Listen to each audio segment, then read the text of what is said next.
పరిశుద్ధ నామాన్ని మెంకులను గాక. క్రీస్తు నందు ప్రియమైన దేవుని బిడ్డలారా,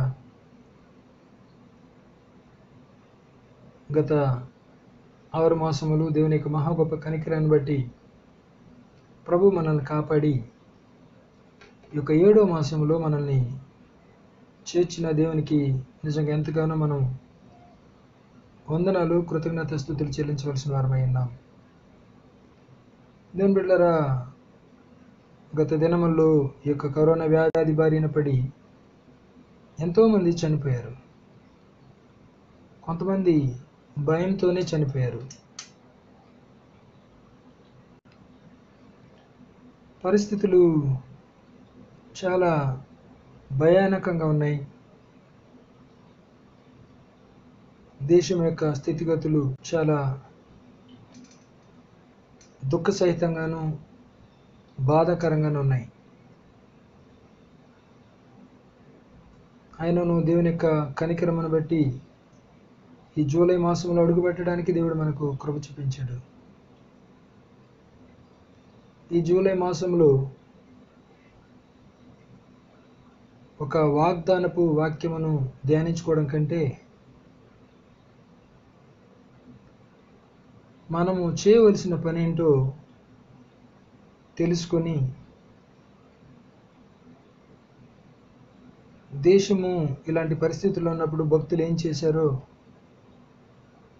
అదే మనం కూడా చేస్తే బాగుంటుందన్న ఉద్దేశంతో మన దేశం కొరకు క్రైస్తవుల బాధ్యత ఏంటో ఈ మాసంలో మనం తెలుసుకుందాం. తద్వారా మన దేశం కొరకు మనము భారంగా ప్రార్థించి ప్రయాసపడి దేవుని బిడ్డలారా, ప్రభు పాదాలు పట్టుకొని విజ్ఞాపన చేసే మాసముగా ఈ మాసాన్ని మనం వాడుకుంటే బాగుంటుందన్న ఉద్దేశంతో దేవుని యొక్క ప్రేరేపణతో ఈ వాక్య భాగాన్ని మీ మధ్యకి తీసుకొస్తున్నాను. ఇర్మియా గ్రంథము 9వ అధ్యాయము 1వ వచనాన్ని చదువుకుందాం. నా జనులలో హతమైన వారిని గూర్చి నేను దివారాత్రము కన్నీరు విడిచినట్లు నా తల జలమయముగాను నా కన్ను కన్నీళ్ల ఊటగాను ఉండునుగాక. దేవుని బిడ్డలారా, భక్తుడైన ఇర్మియా దేశంలో ప్రజలు హతమైపోతున్నారు, వారిని గురించి ఏడవడానికి నా తల జలమయముగా ఉంటే బాగుండేది, నా కన్ను కన్నీళ్ళ ఊటగా ఉంటే బాగుండేది అని ఆశపడుతూ ప్రార్థన చేస్తున్నాడు. అనగా నా తల నీళ్లతో నింపబడితే బాగుండేది,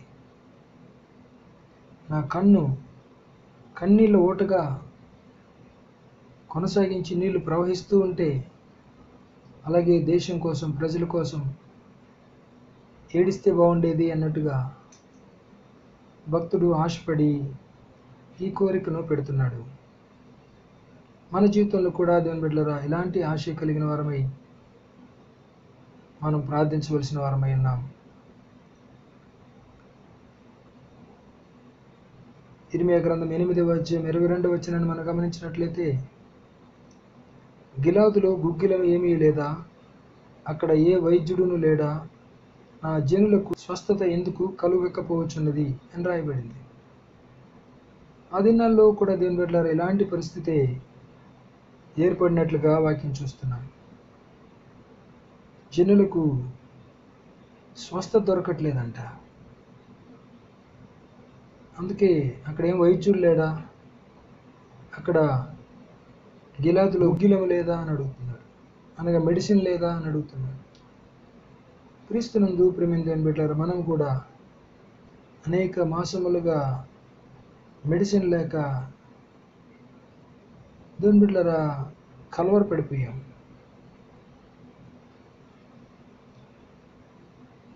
ఇప్పటికి కూడా దేవుని బిడ్డలారా ప్రాపర్ మెడిసిన్ ఇంకా వైద్యులకు అందకపోవడం మనం చూస్తున్నాం. ఫైనల్గా వైద్యులు కూడా కరోనా సోకి చనిపోవడం కూడా మనం చూస్తున్నాం. కనుక దేవుని బిడ్డలారా, మనం కూడా చేయవలసింది ఒకటే. ఇక్కడ ఇర్మియా హతమైన వారిని గురించి అంటున్నాడు. మనం చనిపోయిన వారి గురించి ప్రార్థన చేయక్కర్లేదు, కానీ దేవుని బిడ్డలారా, హాస్పిటల్లో ఈ కరోనా వ్యాధి బారిన పడి భయంతో, మరణ భయంతో పీడించబడుతున్న వారి కోసం మనం ప్రార్థించవలసిన వారమై ఉన్నాం. పేదవారి కోసం ప్రార్థించవలసిన వారమై ఉన్నాం. ఉద్యోగం లేక బాధపడుతున్న వారి కొరకు ప్రార్థించవలసిన వారమై ఉన్నాం. దేవుని బిడ్డలారా, వలస కూలీలు వారి వారి ప్రాంతాలకు వెళ్ళి ఇప్పుడు ఎలా జీవనం గడుపుతున్నారో మనకు తెలియదు. వారి కొరకు ప్రార్థించవలసిన వారమై ఉన్నాం. అక్కడ వారికి జీవనం లేక, జీవనాధారం లేక వలసపోయి అనేక పట్టణాలకు వెళ్ళారు. పట్టణాల్లో ఏమో ఈ కరోనా. దేవుని బిడ్డలారా, ఈ బారిన పడలేక, ఉండడానికి సరైన స్థలములు లేక, కనీసం బంధువుల దగ్గరికైనా వెళితే, సొంత గ్రామాలకు వెళితే అక్కడైనా వారితో కలిసి ఎలాగో జీవించవచ్చు. ఒకవేళ మరణించినా మన ఇంటి దగ్గర మరణిస్తే బాగుంటుంది అన్నట్టుగా ప్రజలు, దేవుని బిడ్డలారా, వలస కూలీలు వారి వారి ప్రాంతాలకు తెగించి వెళ్ళిపోవడం మనం చూస్తున్నాం. పట్టణాల్లో ఉన్న వారికే దేవుని బిడ్డలారా ఇబ్బందిగా ఉంటే మరి గ్రామాల్లో ఉండే వారి పరిస్థితి ఏంటి? ముసలి వారి పరిస్థితి ఏంటి? చిన్నపిల్లల పరిస్థితి ఏంటి? అన్నిటికంటే ముఖ్యంగా యేసయ్యను నమ్ముకోకుండా మరణిస్తే నిత్య నరకానికి వెళ్ళిపోతారు. దేవుని బిడ్డలారా, అలాంటి వారి కొరకు ప్రార్థించవలసిన భారము, బాధ్యత నేటి దినాల్లో మన మీద ఉంది. అందుకే ఈ జూలై మాసం దేవుని బిడ్డలారా, మనం కన్నీటితో ప్రార్థించే మాసముగా మనం ఉపయోగించుకోవాలని దేవుని నామంలో మీకు మనవి చేస్తున్నాను. దేవుని బిడ్డలారా, ఎందుకు ఇక్కడ భక్తుడు నా తల జలమయముగా ఉంటే బాగుండేది, నా కన్ను కన్నీళ్ళ ఊటగా ఉంటే బాగుండేది అని అన్నాడంటే, మన ప్రార్థనలు దేవుని బిడ్డలారా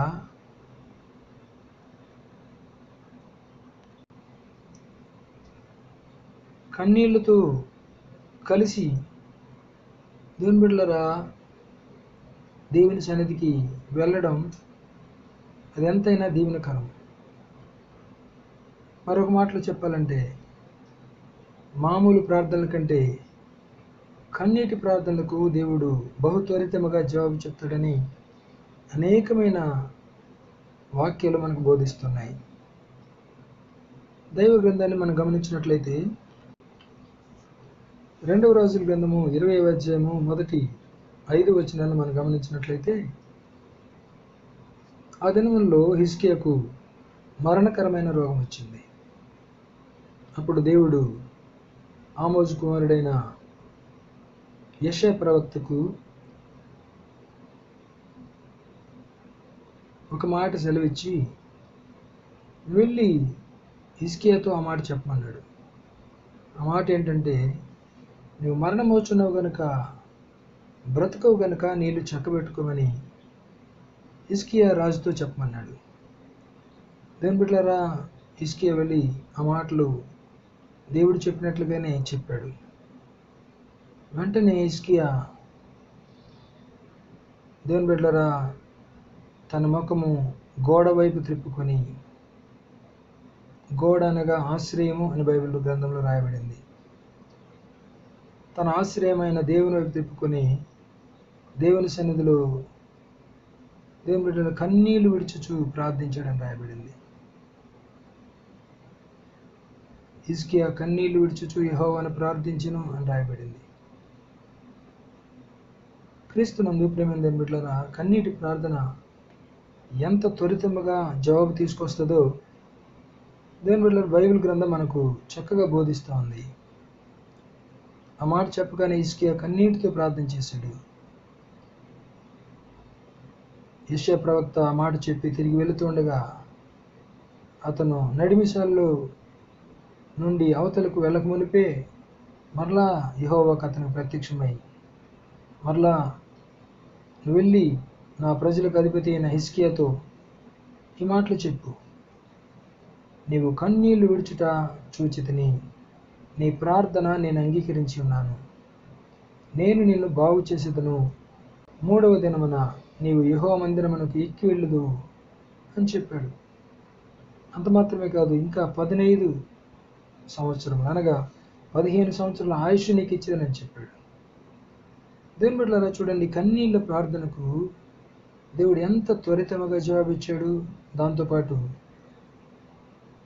15 సంవత్సరముల ఆయుష్ కూడా ఇచ్చాడు. నువ్వు మరణమవుతున్నావు, నీళ్లు చక్కబెట్టుకోమని చెప్పి దేవుడే చెప్పాడు. కానీ ఆ మాటలు విని యెషయా కన్నీళ్లతో ప్రార్థన చేయగా దేవుడు కనికరించి యెషయాను బాగు చేయడం మాత్రమే కాకుండా 3వ దినమందు నువ్వు దేవుని మందిరానికి ఎక్కి వెళుతావని చెప్పడం మాత్రం కాకుండా 15 సంవత్సరాల ఆయుష్ ఇస్తానని చెప్పాడు. దేవుని బిడ్డలారా, కనుకనే నేటి దినాల్లో మనం కన్నీళ్లతో ప్రార్థన చేయవలసిన వారమై ఉన్నాం. హిజ్కియా తన ప్రాణం కోసం ప్రార్థన చేశాడు కన్నీళ్లతో. మనము దేవుని బిడ్డలారా ఒకవైపు మన ప్రాణాల కోసం, మరొక వైపు దేశ ప్రజల యొక్క ప్రాణాల కోసం ప్రార్థించవలసిన వారమై ఉన్నాం. కాబట్టి మనకే ఎక్కువ భారం పెట్టాడు దేవుడు, మన మీదే ఎక్కువ బాధ్యత ఉంది. దేవుని బిడ్డలారా, కన్నీళ్లతో ప్రార్థన చేయవలసిన వారమై ఉన్నాం. ఒక్కరైనా నశించుట నాకు ఇష్టం లేదని చెప్పాడు దేవుడు. ఒక్క నశించిపోయే పాపి కోసం దేవుని బిడ్డలారా 99 మంది నీతిమంతుల్ని అలా ప్రక్కన పెట్టి ఆ వ్యక్తిని వెతుక్కుంటూ వెళ్ళాడంటే యేసయ్య. గొర్రెలు 99ని పక్కన పెట్టి తప్పిపోయిన ఒక్క గొర్రె కోసం ఎలా వెతక వెళ్తాడో అలాగే దేవుని బిడ్డలారా ఒక్క పాపి అయినా నశించడం నాకు ఇష్టం లేదని చెప్పి ఒక్క పాపి కోసం కూడా దేవుని బిడ్డలారా యేసయ్య వెతక వెళ్ళి ప్రేమ కలిగిన దేవుడు. దేవుని బిడ్డలమైన మనం కూడా అలాంటి ప్రేమ కలిగిన హృదయం కలిగిన వారమై ఈ మాసంలో దేవుని బిడ్డలారా మనం కన్నీరు కారవలసిన వారమై ఉన్నాం. కన్నీటి ప్రార్థనకు దేవుని బిడ్డలారా దేవుడు వెంటనే జవాబు ఇవ్వడం మాత్రమే కాకుండా ఆయుష్ను కూడా పొడిగించడం మనం చూస్తున్నాం. బాగుపడిన హిజ్కియా దేవుని మందిరానికి వెళ్తాడని, దేవుని బిడ్డలారా దైవ ఆశీర్వాదాలు పొందుతాడని చెప్పడం మనం చూస్తున్నాం. కనుక ఈ దినాల్లో కన్నీటి ప్రార్థన మనకి ఎంత ప్రాముఖ్యమో దేవుని బిడ్డలారా మనం గ్రహించవలసిన వారమై ఉన్నాం. ఒకప్పుడు ఉత్తరాలు రాసేవాళ్ళం. ఉత్తరాలు దాదాపు 3-4 రోజులకి వెళ్ళాయి. తర్వాత దేవుని బిడ్డలారా టెలిగ్రామ్స్ వచ్చాయి. టెలిగ్రామ్ అట్లీస్ట్ ఒక 2 డేస్కి వెళ్ళేది. తర్వాత దేవుని బిడ్డలారా మరి ట్రంక్ కాల్స్ వచ్చాయి. అవి కూడా మన దగ్గర ఉండేవి కాదు, ఎక్కడో వెళ్ళి మాట్లాడాల్సి వచ్చేది. తర్వాత ఎస్టీడీ ఫోన్లు, అవి కూడా ఎస్టీడీ బూత్లోకి వెళ్ళి మాట్లాడేవాళ్ళం. కానీ నేటి దినాల్లో మనకు చేతిలోకి సెల్ ఫోన్లు వచ్చేదని బిడ్డలారా ఎక్కడ పడితే అక్కడ, ఎప్పుడు పడితే అప్పుడు మనం అవసరమైన వారితో మాట్లాడడానికి, త్వరగా ఇన్ఫార్మ్ చేయడానికి ఎంతగానో ఈ ఫోన్లు ఉపయోగపడుతూ ఉన్నాయి. లోక సంబంధంగా అంత అడ్వాన్స్డ్గా, అంత త్వరితముగా, అంత ఫాస్ట్గా సమాచారం అందజేస్తున్నాం కదా. మరి దేవునికి మన దేశపు విషయాలు, మన ప్రాంతపు విషయాలు, మన దేశపు క్లిష్ట పరిస్థితి దేవునికి తెలియజేయాలంటే మనకున్న ఏకైక మార్గం దేవుని బిడ్డలారా ఉపవాసం ఉండి కన్నీళ్లతో దేవుని సన్నిధిలో ప్రార్థించడం.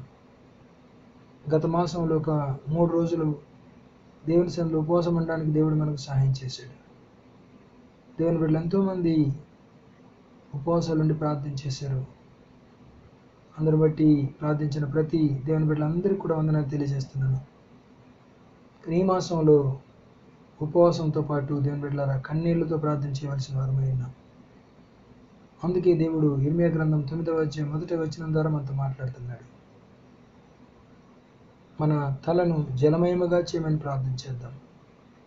మన కన్నులను కన్నీళ్ళ ఊటగా చేయమని ప్రార్థన చేద్దాం.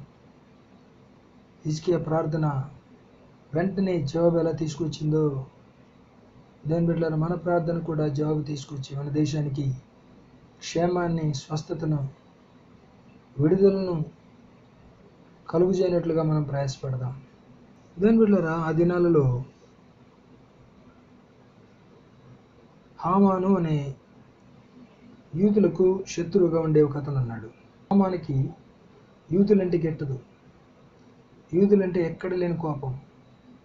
కారణం యూదుడైన మొర్దెకై అతనికి నమస్కారం చేయలేదని అందరూ నాకు నమస్కారం చేస్తుంటే ఇతను మాత్రం నాకు నమస్కరించలేదని మొర్దెకై మీద ఉన్న కోపంతో యూదులందరినీ కూడా సంహరించాలని ప్లాన్ చేశాడు.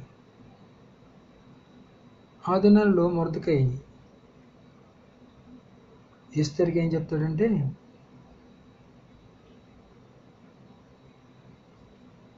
నువ్వు రాజు దగ్గరికి వెళ్ళాలి, ఈ హామాను విషయం రాజుకు తెలియజేయాలని చెప్తాడు. ఈ మొర్దెకై ఎవరంటే ఎస్తేరు రాణికి పినతండ్రి, చిన్నాన్నగారు. అయితే ఎస్తేరు భయపడుద్ది. మొదట రాజు పర్మిషన్ లేకుండా ఆయన దగ్గరికి వెళితే ఆయన యొక్క రాజదండం చూపకపోతే రాణి అయినా చంపేస్తారు, ఈ విషయం నీకు తెలుసు కదా అంటారు. అప్పుడు మొర్దెకై ఏమంటాడంటే,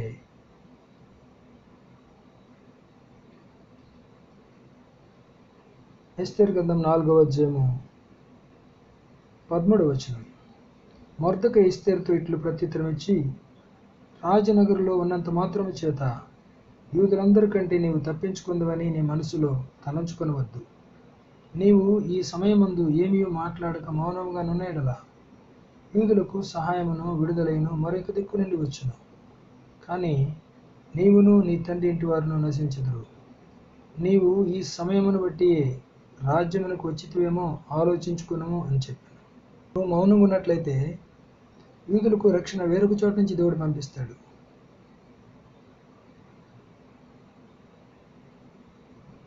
నువ్వు రాజనగర్లో ఉన్నంత మాత్రంలో క్షేమంగా ఉంటావు అని అనుకోవద్దు. ఒకవేళ ఈ సమయం కోసమేమో దేవుడు నిన్ను రాణిగా తీసుకొచ్చాడేమో, కాబట్టి నువ్వు మౌనంగా ఉండడానికి వీల్లేదు అన్నాడు. దేవుని బిడ్డలారా, అలా మౌనంగా ఉన్నట్లయితే నీవును నీ ఇంటి వారు నశించిపోతారు. యూదులకు దేవుడు రక్షణ వేరొక చోటు నుంచి పంపిస్తానని చెప్పాడు. వెంటనే ఆమె పినతండ్రికి లోబడి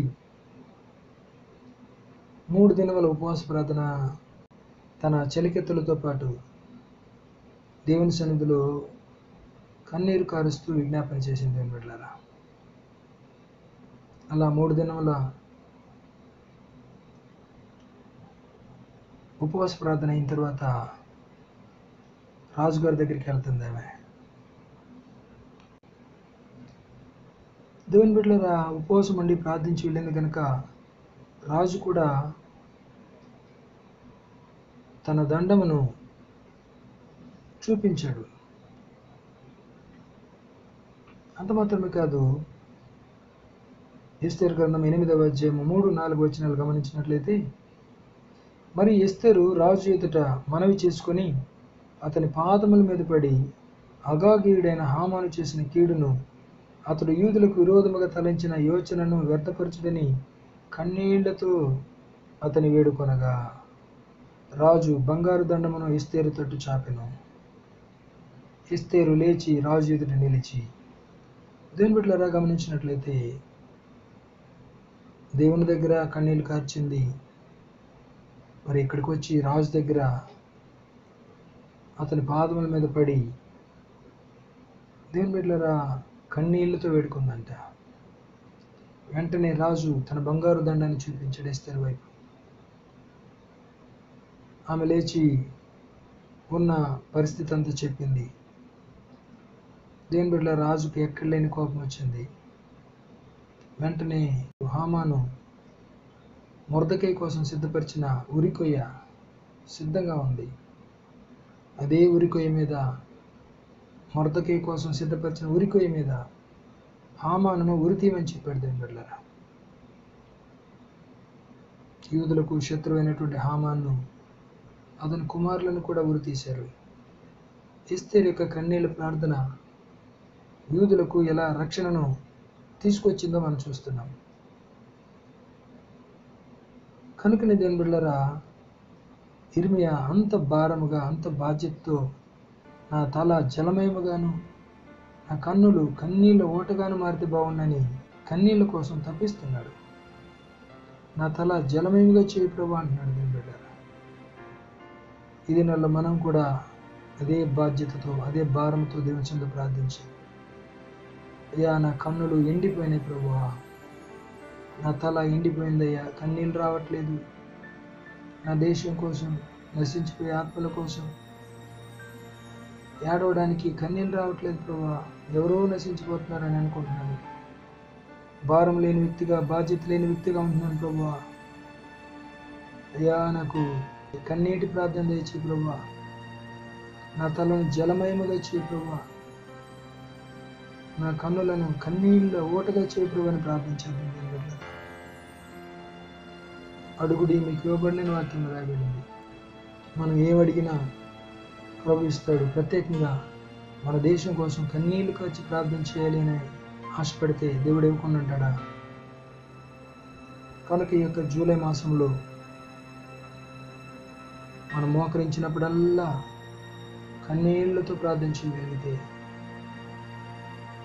అట్టి కృప దేవుడు మనకు అనుగ్రహిస్తే నిజంగా ఎంత బాగుంటుంది. ఈ దినాల్లో అలాంటి ప్రార్థనాత్మ దయచేయి ప్రభు అని మనం దేవుని యొక్క సన్నిధిలో ప్రార్థించవలసిన వారమైన దేవుని బిడ్డలారా. ఇర్మియా నా తల జలమయంగా ఉంటే బాగుండేది, నా కన్నులు కన్నీళ్ళ ఓటుగా ఉంటే బాగుండేది అని ఆశపడ్డాడు. హిజ్కియా కన్నీళ్లతో ప్రార్థన చేశాడు. ఎస్తేరు కన్నీళ్లతో ప్రార్థన చేసింది. రాజు దగ్గరికి వచ్చి కన్నీళ్లతో దేవుని బిడ్డలారా ఆయన మా పాదముల మీద పడి ఏడ్చింది. వెంటనే వారు జవాబులు పొందుకున్నారు. మనం కన్నీరు కారిస్తే తప్పకుండా మనకెందుకు జవాబు దేవుడు? తప్పకుండా ఇస్తాడు దేవుని బిడ్డలారా. కీర్తన గ్రంథము 39వ కీర్తన 10వ వచనం నుండి 12వ వచనం వరకు చదువుకుందాం. నీవు పంపిన తెగులు నా మీద నుండి తొలగింపుము, నీ చేతి దెబ్బ వలన నేను క్షీణించుచున్నాను. దోషములను బట్టి నీవు మనుషులను గద్దింపులతో శిక్షించినప్పుడు చిమ్మట కొట్టిన వస్త్రం వలె నీవు వారి అందము చెడగొట్టెదువు. నరులందరూ వట్టి ఊపిరి వంటి వారు. యెహోవా నా ప్రార్థన ఆలకింపుము, నా మొర్రకు చెవియొగ్గుము. నా కన్నీళ్లు చూచి మౌనముగా నుండకుము, నీ దృష్టికి నేను అతిథి వంటి వాడను. చూడండి దేవుని బిడ్డలారా, దావీదు కూడా ప్రార్థన చేస్తున్నాడు. ప్రభువా నీవు పంపిన తెగులును నా మీద నుంచి తొలగించు. దేవుని బిడ్డలారా, మనం కూడా ఈ కరోనా అనే తెగులును మా మీద నుంచి తొలగించు ప్రభువా అని ప్రార్థించేద్దాం. ప్రజలు మారు మనసు పొందినట్లుగా సహాయం చేయ ప్రభువా అని ప్రార్థించేద్దాం. అయ్యా నువ్వు మనుషులను గద్దించినప్పుడు వారు చిమ్మట కొట్టినటువంటి వస్త్రములాగా ముక్కలు ముక్కలు అయిపోతారు ప్రభువా. నరులందరూ వట్టి ఊపిరి వంటి వారే, వారేం గట్టివారు కాదు, బలహీనులు. కనుక నా కన్నీళ్లు చూచి మౌనంగా ఉండొద్దు ప్రభువా. నా ప్రార్థన ఆలకించయ్యా, నా మొర్రకు చెవియొగ్గు ప్రభువా అని దావీదు కూడా ప్రార్థన చేస్తున్నాడు. దేవుని బిడ్డలారా, మనం కూడా అలాగే భారం కలిగి ప్రార్థించవలసిన వారమై ఉన్నాం. ఈ కరోనా దాటికి ప్రజలు తట్టుకోలేరు. ఇప్పటికే ప్రపంచమంతటా లక్షల కొలది ప్రజలు చనిపోయారు. కృపతో జ్ఞాపకం చేసుకోమని ప్రార్థించేద్దాం, క్షమించమని ప్రార్థించేద్దాం. దానియేలు ప్రార్థన చేసిన రీతిగా మన దేశపు ప్రజల పాపములు మన మీద వేసుకొని వారి పక్షంగా మనం పాపములు ఒప్పుకుందాం దేవుని బిడ్డలారా. మన దోషములు, మన కుటుంబ దోషములు, మన సంఘ దోషములు ఒప్పుకుందాం.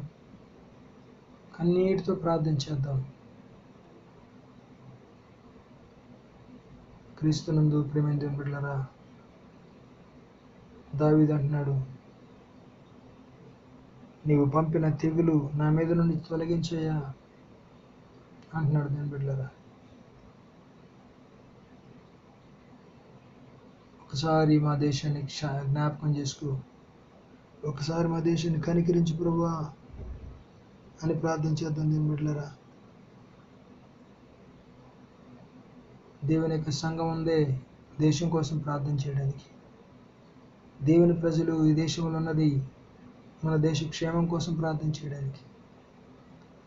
నా పేరు పెట్టబడిన నా జనులు తమను తాము తగ్గించుకొని తమ చెడు మార్గం విడిచిపెట్టి నా వైపు తిరిగి ప్రార్థన చేసినట్లా వారి పాపను క్షమించి వారి దేశాన్ని స్వస్థపరుస్తానని చెప్పి వాగ్దానం ఇచ్చాడు దేవుడు. అందుకు మనం చేయవలసింది కన్నీటి ప్రార్థన. కన్నీటి ప్రార్థన దేవుని బిడ్డలారా, కన్నీటి ప్రార్థన మనం చేయవలసిన వారమై ఉన్నాం. అసలు దావీదు 119వ కీర్తన 136వ వచనంలో ప్రజలు ధర్మశాస్త్రాన్ని అనుసరించకపోయినందుకే నా కన్నీళ్లు ఏరులై పారుతుందని ప్రార్థన చేశాడు. ఈ ప్రార్థన మనం ఎప్పుడో చేయవలసిన వారమై ఉన్నాం. ప్రజలు ధర్మశాస్త్రాన్ని అనుసరించట్లేదు, ఈ వాక్యాన్ని అనుసరించట్లేదు, వాక్యానికి విరుద్ధంగా జీవిస్తున్నారు ప్రభువా అని ఎప్పుడో మనం కన్నీరు ఏరులైనట్లుగా ప్రార్థించవలసిన వారమై ఉన్నాం. కానీ మనం ప్రార్థించలేదు. అందుకే దేవుని బిడ్డలారా, తీగుళ్ళన్నీ కనీసం ఇప్పుడైనా కన్నీళ్లతో ప్రభు సన్నిధిలో ఒప్పుకుందాం. దేశమును క్షమించమని ప్రార్థించేద్దాం. దేవుని బిడ్డలారా, దేవుని యొక్క మహిమ కోసం మన దేశాన్ని రక్షించమని ప్రార్థించేద్దాం. అట్టి భారం కలిగిన వారమై కన్నీళ్లతో ప్రార్థించేద్దాం. దేవుని బిడ్డలారా, కన్నీళ్లతో ప్రార్థించేద్దాం. మన తలను జలమయముగా చేయమని ప్రార్థించేద్దాం. మన కన్నులను కన్నీటి ఊటగా మార్చమని ప్రార్థించేద్దాం. ఈ మాసం అంతా అలాంటి భారముతో బాధ్యతతో మనం ప్రార్థన చేసి కన్నీటితో దేవుని బిడ్డలారా మన దేశం కోసం దేవుని సన్నిధిలో విజ్ఞాపన చేద్దాం. దేవుని యొక్క జవాబులు పొందుకుందాం. తద్వారా దేవుడు మన దేశాన్ని క్షమించి స్వస్థపరిచి అద్భుతము జరిగించును గాక. ఆమేన్, ఆమేన్, ఆమేన్.